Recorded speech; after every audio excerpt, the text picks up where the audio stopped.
बच्चों, कैसे हो आप? अच्छे। अच्छा बच्चों, आज हम ट्वेल्थ का पार्टनरशिप में पढ़ाएंगे साझेदारों के पूंजी खाते। तो साझेदारों के पूंजी खाते, जैसा कि मैं अपनी पिछली क्लास में बता चुका हूँ, दो प्रकार के होते हैं। स्थायी स्थिर पूंजी खाते या परिवर्तनशील या चल पूंजी पद्धति या परिवर्तनशील पूंजी खाते। जो स्थायी पूंजी खाते जब भी होंगे तो उसके साथ दो खाते रखे जाएंगे। एक केवल पूंजी के लिए, कैपिटल कंट्रीब्यूशन के लिए, जिसमें केवल पूंजी ही आएगी और पूंजी ही जाएगी। पूंजी कितनी लगाई थी, कितनी और लगाई, या कितनी उसमें से निकाल ली और कितनी बची, केवल चार चीजों का उसमें लेखा होगा। उसके अलावा जो साझेदारों के अन्य लेन देन हैं, जैसे कि तुम्हारा साझेदारों के वेतन, साझेदारों के पूंजी पर ब्याज, आहरण एवं आहरण पर ब्याज आदि, इन सभी का लेखा साझेदारों के चालू खाता खोलकर, एक दूसरा अकाउंट खोला जाएगा साझेदारों के चालू खाता खोलकर, उसमें सभी एंट्री की जाएंगी। तो हम देख रहे हैं इस समय पे इस फिक्स पार्टनर कैपिटल अकाउंट। तो फिक्स पार्टनर कैपिटल अकाउंट में जब भी बनेंगे, दो अकाउंट बनेंगे हमेशा। तो पहला अकाउंट बनेगा पार्टनर्स कैपिटल के लिए। तो पार्टनर्स कैपिटल अकाउंट का फॉर्मेट हम देखते हैं। देखिए नीचे, जब पूंजी स्थिर हो, इनके अंतर्गत दो खाते बनाए जाते हैं जिनके प्रारूप निम्नलिखित हैं। By balance BD.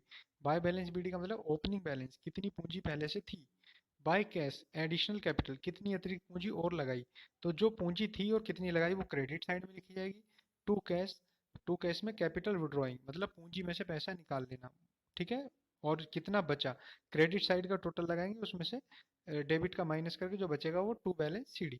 ये जो टू बैलेंस सीडी है, ये बैलेंस शीट में पार्टनर्स की जो बैलेंस शीट बनेगी, फर्म की जो बैलेंस शीट बनेगी, उसमें दिखाया जाएगा।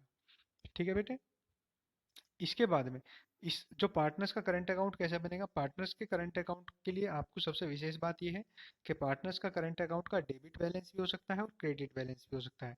तो इसका opening balance by balance BD, opening balance credit side में, और डेबिट साइड में टू बैलेंस बीडी अगर डेबिट बैलेंस है तो। ठीक है। डेबिट बैलेंस का मतलब है कि पार्टनर्स ने ज़्यादा पैसा निकाल रखा है, उनके करंट अकाउंट का नेगेटिव बैलेंस चल रहा है। और क्रेडिट बैलेंस का मतलब है कि उनके करंट अकाउंट में अभी कुछ पैसा बाकी है, वहां से कुछ और निकाल सकते हैं वो। तो बाय इंटरेस्ट ऑन कैपिटल, ये इंटरेस्ट ऑन कैपिटल किसको मिलता है, पार्टनर्स को मिलता है, क्रेडिट हो जाएगा।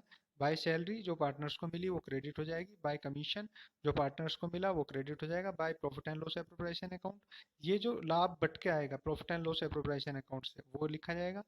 ठीक है। इसके बाद फिर डेबिट साइड में ये टू ड्रॉइंग्स, ड्रॉइंग्स का मतलब जितना उन्होंने लाभों में से पैसा निकाल लिया वो लिखा जाएगा। टू इंटरेस्ट ऑन ड्रॉइंग्स, जो आहरण पर ब्याज लगा वो। To profit and loss appropriation account, यदि हानि आती है लाभ हानि नियोजन खाते से तो वो यहाँ पर आ जाएगा।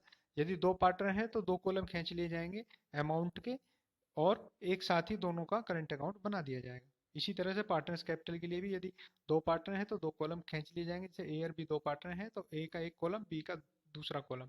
इसी तरह से यहाँ पे अमाउंट के दो कॉलम खोले जाएंगे, ए का लिए एक, बी के लिए एक। ठीक है। इस तरह से ये पार्टनर्स करंट अकाउंट बनकर आपका तैयार हो जाता है। तो इसका क्रेडिट साइड का टोटल यदि अधिक है तो क्रेडिट साइड का टोटल लगाएंगे पहले, और उसमें से डेबिट साइड के अमाउंट घटाएंगे, जो बाकी बचेगा वो टू बैलेंस सीडी, उसको यहाँ पे लिख के और बैलेंस इक्वल कर दिए जाएंगे। यदि डेबिट का अधिक है तो क्रेडिट साइड का जो मदे हैं उनका अमाउंट घटा के जो बचेगा वो बाय बैलेंस सीडी। ठीक है। इस तरह से ये हमारा काम खत्म हो गया। अब परिवर्तनशील या चल पूंजी पद्धति की बात करते हैं। तो परिवर्तनशील पूंजी खाते में क्या है कि दो खाते ना रख के केवल एक ही खाता रखा जाता है। इन्हीं दोनों अकाउंट को यदि हम मर्ज कर दें तो हमारा परिवर्तनशील पूंजी खाता बनकर तैयार हो जाएगा। जैसे कि पार्टनर्स करंट अकाउंट नीचे दिखाया गया है।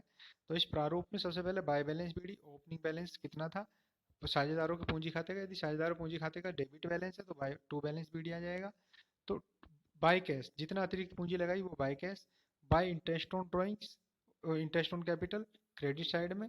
बाय सैलरी, जितना उन्हें मिला। By commission, by profit and loss appropriation account.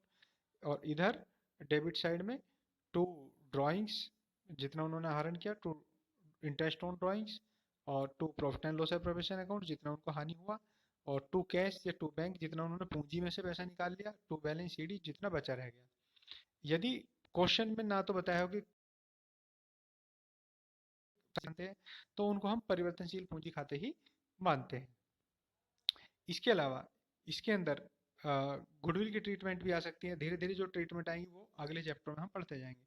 फिलहाल आप इतना ही अपनी कॉपी में बच्चों नोट कर लोगे, और उसके बाद कल से हम न्यूमेरिकल करने स्टार्ट करेंगे, क्योंकि हमारे जो फॉर्मेट है जो हमें चाहिए थे वो हमारे बनकर तैयार हो गए। इसके अलावा आप जनरल एंट्री है, कुछ अकाउंटिंग है, अकाउंटिंग ट्रीटमेंट है, वो हम कल अकाउंटिंग ट्रीटमेंट लेंगे, और साथ ही साथ आपको 2-3 न्यूमेरिकल समझाएंगे।